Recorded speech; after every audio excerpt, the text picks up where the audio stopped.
नमस्कार साथियों, आपका स्वागत है आपके YouTube चैनल टेक्नोफिन साहित्य पर। आज इस वीडियो में हम 15H फॉर्म के बारे में बात करेंगे। यह क्या होता है, इसको भरने का क्राइटेरिया क्या है और अंत में हम देखेंगे विस्तृत रूप में कि यह फॉर्म कैसे भरा जा सकता है।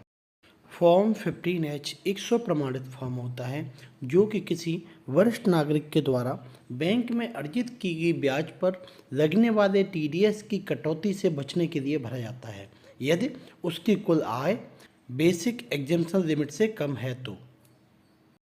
यदि किसी वरिष्ठ नागरिक की कुल ब्याज से अर्जित इनकम 50,000 से अधिक है तो उसको फॉर्म 15H अग्रिम कटौती से बचने के लिए ज़रूर जमा करना चाहिए। फॉर्म 15H को सत्र की शुरुआत में ही यानी अप्रैल के महीने में ही बैंक में भरकर जमा कर देना चाहिए। अब देखते हैं कि फॉर्म 15H जमा करने की पात्रता क्या है। कोई भी नागरिक जो 60 साल का है या 60 साल से अधिक उम्र का है, मतलब वह यदि वरिष्ठ नागरिक है तो वह फॉर्म 15H जमा कर सकता है। अन्य 60 साल से कम उम्र के व्यक्ति को फॉर्म 15G जमा करना होता है। 15H फॉर्म जमा करने के लिए आपको भारतीय नागरिक होना चाहिए। NRI फॉर्म 15G और H जमा नहीं कर सकते हैं। इसके अलावा आपकी टोटल ब्याज से अर्जित इनकम 3 लाख रुपए से कम होनी चाहिए और आपकी टोटल इनकम ब्याज और अदर इनकम मिलाकर बेसिक एग्जेम्पशन लिमिट जो कि FY 23-24 के लिए 3 लाख रुपए है उससे कम होनी चाहिए। अब देखते हैं कि फॉर्म 15H कैसे भरते हैं। फॉर्म 15H में भी फॉर्म 15G की तरह दो पार्ट होते हैं, पार्ट 1 और पार्ट 2। पार्ट 1 इंडिविजुअल के द्वारा भरा जाता है और पार्ट 2 इनकम टैक्स डिपार्टमेंट के द्वारा। तो अब देखते हैं कि पार्ट 1 कैसे भरते हैं। पार्ट 1 में फर्स्ट पॉइंट है नेम ऑफ द असेसी। इसके अंदर आपको अपना नाम डाल देना है। देन सेकंड पॉइंट है pan number of the assessee. इसमें आपको अपना पैन नंबर एंटर कर देना है। थर्ड पॉइंट है डेट ऑफ बर्थ। इसमें आपको अपनी डेट ऑफ बर्थ मेंशन कर देनी है। फोर्थ पॉइंट है previous year for which declaration is being made. इसमें आपको 2023 और 2024 लिख देना है क्योंकि यह हमारा फाइनेंशियल ईयर 2023 और 2024 चल रहा है।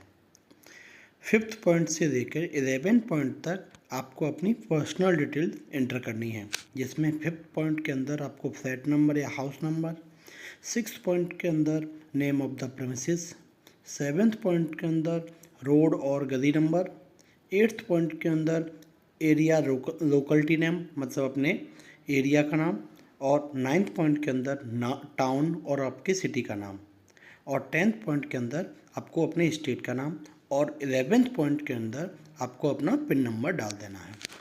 अब 12th पॉइंट आता है। 12th पॉइंट में आपको अपनी ईमेल आईडी डालनी है और 13 पॉइंट के अंदर आपको अपने फ़ोन नंबर लिख देना है। यहाँ तक आपकी सारी पर्सनल डिटेल्स इंटर हो चुकी हैं। 14th पॉइंट के अंदर फर्स्ट पॉइंट में आता है वेदर असेस्ड टू टैक्स। इसका मतलब ये हुआ कि आपने पिछले 6 सालों में कभी भी ITR फिल किया है तो इसमें आप यस पे क्लिक करें, और अगर आपने नहीं किया है तो आप नो पे क्लिक करके आगे बढ़ सकते हैं। फिर आपको 14 का B पॉइंट में कुछ एंटर नहीं करना है। लेकिन अगर आपने ITR फिल किया है तो 14A के अंदर आप यस पे क्लिक कर दें, और 14B point if yes latest assessment year to which assessed. इसका मतलब ये हुआ इसमें आपको वह असेसमेंट ईयर एंटर करनी है जिसमें आपने ITR फिल किया था। यदि आपने ITR 2022-2023 के फाइनेंशियल ईयर के लिए किया है तो इसमें असेसमेंट ईयर 2023 और 2024 आ जाएगी। क्योंकि मेरे वाले केस में हमने ITR फिल नहीं किया था तो हमने नो पे क्लिक करके next point not applicable fill करके आगे बढ़ गए।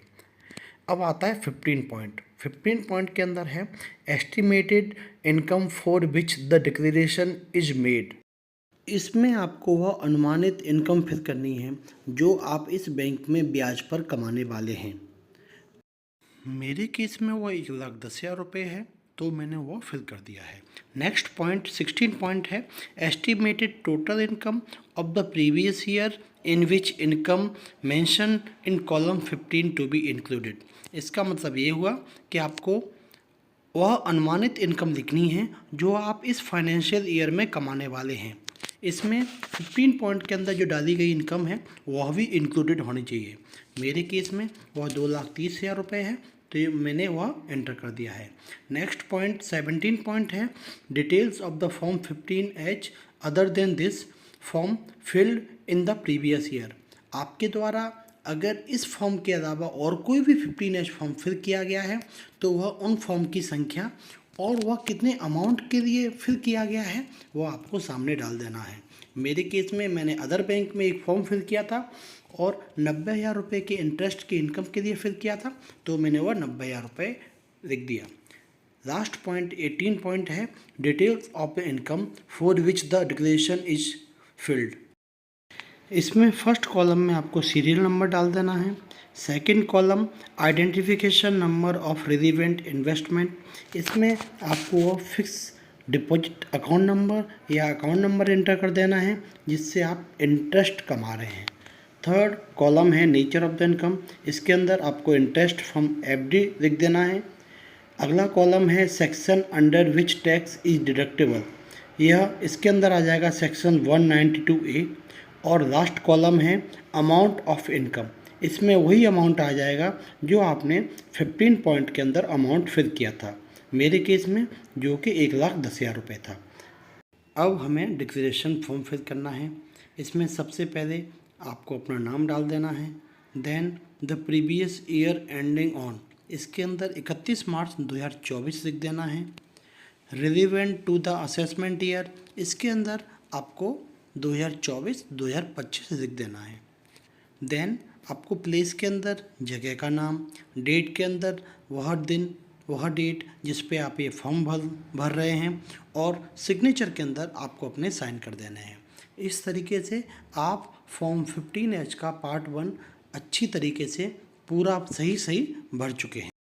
इस तरह से फॉर्म 15H भरकर बैंक में जमा करने से वरिष्ठ नागरिक ब्याज पर लगने वाले TDS की अग्रिम कटौती से बच सकते हैं।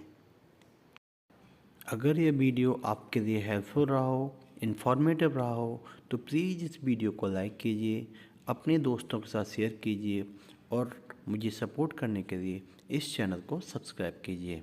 धन्यवाद।